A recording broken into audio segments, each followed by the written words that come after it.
ce qui se passe au Cameroun aujourd'hui, c'est les Camerounais de la diaspora, les combattants de la diaspora qui ont organisé ça. Parce que je prends sur moi, j'assume. C'est quelque chose que j'ai vécu. C'est pas quelque chose qu'on va me dire que l'histoire était la connaissance du passé basée sur les écrits. Non, l'histoire c'est ce que nous avons vécu du 5 août jusqu'à aujourd'hui. Et j'ai vu et j'ai témoigné. Et je vois et je peux le témoigner. Parce que, en réalité, qu'est-ce qui s'est passé? Nous étions dans une situation compliquée de notre pays, avec un homme qui avait fait 43 ans à la tête de notre pays. Mais qu'est-ce que nous avons fait? Qui avait fait? Il y a les individus qui se sont levés. Ils ont décidé qu'on peut encore donner même 100 ans à cet homme. Ça s'est passé comment? C'est les Camerounais de la diaspora. Pourquoi? Parce que même si le message s'est levé et parti dominer sur le pauvre Camerounais qui ne sait même pas comment il va se battre pour avoir l'eau ou l'électricité, c'est parti de la diaspora. Et moi, je suis dans tous ces groupes-là. Je connais comment ça s'est passé. Si aujourd'hui je parle, c'est parce que je sais qu'à un moment donné, on ne peut pas continuer dans ça. Avec l'argent qui se... Aladi m'a appelé. Aladi lui-même m'a appelé. Parce que qu'est-ce qu'il fonctionne comment? C'est Aladi qui a organisé ce qui se passe aujourd'hui là. C'est Aladi qui paye les gens. C'est Aladi qui donne l'argent. Quand Aladi m'a appelé, je lui ai demandé que pourquoi est-ce que tu m'appelles. Il m'a dit que je voulais qu'on parle. Je lui ai dit qu'on parle par rapport à quoi? Il m'a dit que bon, donne-moi tes disponibilités. Parce qu'il prend mon numéro quand?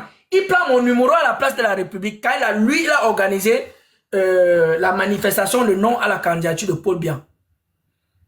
Je suis parti là-bas, pas parce que je voulais partir là-bas.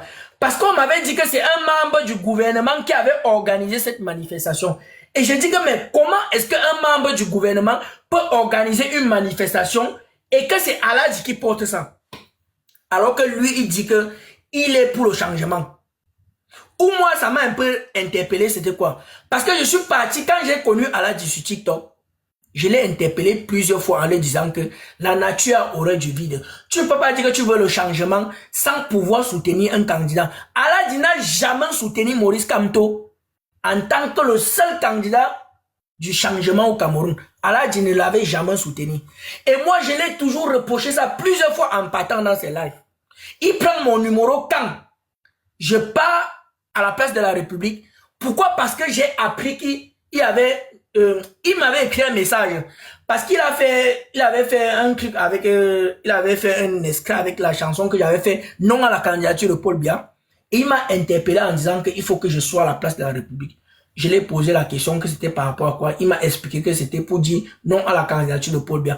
Comme nous tous au Cameroun, on était là pour le départ de Paul Biya.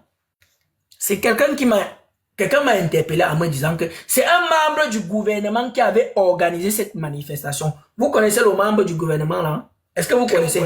Parle, papa, parle seulement, parle. Après, nous pour la bénédiction.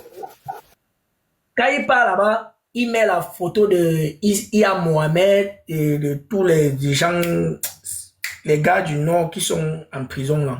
Ia Mohamed, déjà que j'ai même connu. Marafa Amidou Yaya. Marafa Amidou Yaya. Et c'est Issa Chiroma qui organise ce truc de non à la candidature de Paul Biya. Vous savez pourquoi il a fait ça? C'était pour commencer à interpeller les Camerounais de la diaspora. Et quand j'arrive là-bas, il n'y a pas les gens. Qui fait venir les gens là-bas? C'est moi qui appelle les gens de la base. Si vous regardez dans la manifestation là, c'est les gars de la base qui étaient là-bas. C'est moi qui les ai appelés au téléphone. J'ai appelé tout un chacun. Et eux tous ils se sont rendus là-bas. Qu'est-ce qui se passe? Aladi s'est levé. En fait, on a organisé un truc et on l'a mis devant. Parce qu'il était sur TikTok. Vous savez ce qu'on avait dit à Aladi. Selon l'information que j'ai reçue le jour là, on a dit qu'on a promis, on a dit à Aladi qu'il serait gouverneur au Cameroun. Et Aladi, quand il organise non à la candidature, je crois que c'était avant, il s'était rendu au pays. Il a fait un live en disant que moi, je suis au Cameroun, vous croyez que vous pouvez faire quoi? Vous ne pouvez rien faire, je n'ai pas peur de vous. En live, il était au Cameroun, que vous ne pouvez rien faire de moi. Et quand il rentre, il organise cette manifestation. On me dit que c'est un membre du gouvernement qui a organisé la manifestation. C'était qui? C'est Issa Chiroma qui avait bel et bien organisé cette manifestation. Quand il rentre, après quelques temps, Issa Chiroma et Bello Bois ont démissionné du gouvernement. J'ai analysé rien que l'information que la personne m'avait donnée et j'ai dit que la façon que vous voyez Issa Chiroma et Bello Bois sortis du gouvernement là, c'est eux qui vont dorénavant légitimer l'opposition du Cameroun. Parce que le problème c'est quoi?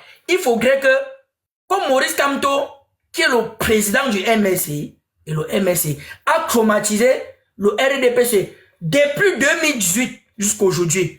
Il a montré au Conseil constitutionnel comment ça fonctionne. Alors que nous avons une personne qui était passée avant, Ninjon Fundi, et qui nous avait créé, et qu'aujourd'hui, depuis 2018 jusqu'à aujourd'hui, Maurice Kamto a tellement traumatisé le RDPC. Qu'est-ce qu'il faut faire? Il faut écarter l'opposition qui est véritable et essayer de créer une opposition et légitimer dans le cœur des Camerounais, devant l'opinion nationale et devant l'opinion internationale. Qu'est-ce qui s'est passé? Ils ont donc pris Issa Chiroma et Bello Bouba, en misant que sur les deux là, il y a quelqu'un qui doit sortir, qui doit faire le travail. J'ai fait cette vidéo là. Aladji est venu m'écrire un message en me disant que je suis contre la nation parce que j'ai fait cette vidéo. En fait, cette vidéo, j'avais fait, c'était pas une attaque personnelle. Et après tout ce qui s'est passé là, on a écarté la candidature de Maurice Kamto. Il m'a appelé, qu'il voulait qu'on se voie. J'ai dit que c'était par rapport à quoi? J'étais déjà dans un groupe. Ils ont créé, Aladji est administrateur. Depuis au moins 50, depuis au moins des années que moi je suis ici à Paris, je suis jamais sorti dans une manifestation, j'ai vu Aladji. Alors qu'il ne vit pas loin de la place de la République. Il a dit qu'il voulait qu'on se voie. J'ai dit qu'on se voit par rapport à quoi? Je ne sais pas, il voulait qu'on parle. Il a dit que ok, on va se voir. J'ai lancé un live. Donc avant ça même, il était passé dans un live où j'étais en train de tirer sur Issa Chiroma. Momo était modérateur dans ce live. Quand je parlais, comme je tape sec là, Momo expliquait maintenant aux gens que voilà comment... Magneto en train de vous dire que Issa Chiroma c'est quelqu'un que du début jusqu'à la fin, on ne peut pas le croire. Que même s'il était en prison, c'est parce qu'il était mentionné sur le coup d'état de 80. Donc quand je parlais, Momo expliquait. Momo était en train d'expliquer dans le live là.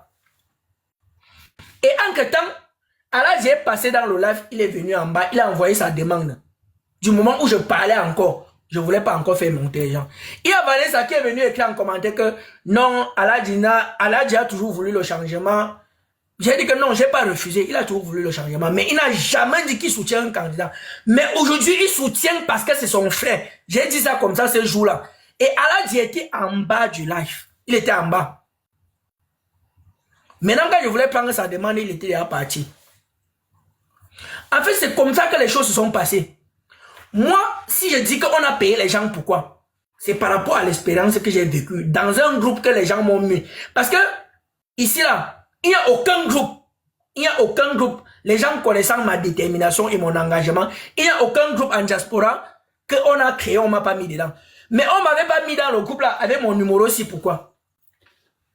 Parce que j'étais radical dès le premier... Donc, parce que depuis le 5 août, je suis resté radical. Quand nous sommes partis à l'ambassade, nous on voulait escalader pour aller casser tout. Ils ont dit que non.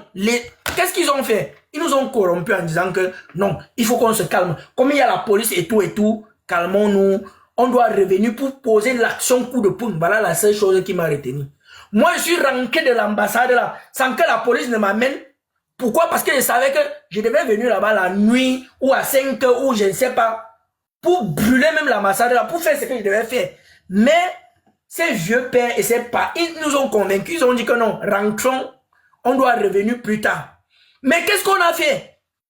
Pendant qu'on s'organisait pour aller révolter à Genève, ils sont partis, la majorité de sont partis à Genève. Avant que le corps ne chante, je suis parti comprendre dans le groupe. Ils ont dit que on part aux élections demain. Ça, c'est quelle histoire? On part dans quelle élection? Quand nous sommes en train de travailler, on n'est pas encore allé à l'ambassade. Ça se passe comment? Ils m'ont pas répondu. Vraiment, il faut qu'on utilise. J'ai dit que je ne serai jamais dans cette complicité et dans cette...